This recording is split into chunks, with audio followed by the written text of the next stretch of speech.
Stages wise આ therapy આપવામાં આવે છે કે પછી અમુક સ્ટેજનું કેન્સર થાય એને જે થેરેપી આપવામાં આવે છે?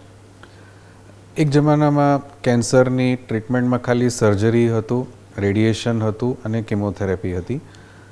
હવે એની જોડે ઇમ્યુનોથેરેપી અને ટાર્ગેટેડ થેરેપી એડ થઈ ગઈ છે. હવે દરેક ટાઈપના કેન્સરની ટ્રીટમેન્ટ જુદી હોય અને ઘણામાં ઇમ્યુનોથેરેપી, ટાર્ગેટેડ થેરેપી, કિમોથેરેપી બધું સાથે હોય, ઘણામાં ઇન્ડિવિજ્યુઅલ હોય. એટલે એકદમ દરેક કેન્સરના સ્ટેજ પ્રમાણે અને દરેક કેન્સરના રિપોર્ટ્સ કે એના જે કેટલું સ્પ્રેડ થયેલું હોય બોડીમાં એ પ્રમાણે ટ્રીટમેન્ટનું ડિસિઝન થાય.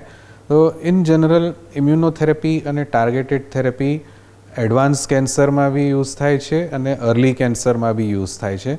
અને દરેક જે બોડીમાં ઓલમોસ્ટ 40થી 50 ટાઈપના કેન્સર હોય અને એક ટાઈપમાં કેન્સરમાં યુઝ થાય ને એવું જરૂરી નથી કે બીજા ટાઈપમાં કેન્સરમાં બી યુઝ થાય. એટલે કોમન જે પ્રશ્ન જે અમારા પેશન્ટ્સના હોય કે આટલી બધી થેરેપીઓ આવી ગઈ છે કે મારામાં કેમ નથી યુઝ થતી, એનું આન્સર એ છે કે એવરી કેન્સર ટ્રીટમેન્ટ જુદી હોય અને એઝ પર સ્ટડીઝ, એના જે ટ્રાયલ્સ થયા હોય, જે રિઝલ્ટ્સ આવ્યા હોય એ પ્રમાણે જ એનું એપ્લિકેશન હોય.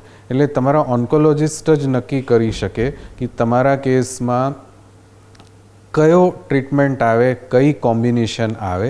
સો ઇન જનરલ મોટે ભાગે અર્લી કેસીસમાં એઝ વેલ એઝ એડવાન્સ કેસીસમાં ઓલમોસ્ટ ઓલ કેન્સર્સમાં chemotherapy, surgery, immunotherapy, targeted therapy અને રેડિયોથેરેપી આવે છે. અને કયા સિક્વન્સમાં આવે અને બધું આવે કે એક આવે ને બીજી ન આવે એ દરેક કેસીસમાં ઇન્ડિવિજ્યુઅલી ડિસાઇડ થાય. પેશન્ટ ટુ પેશન્ટ પણ નક્કી થતું હોય. યા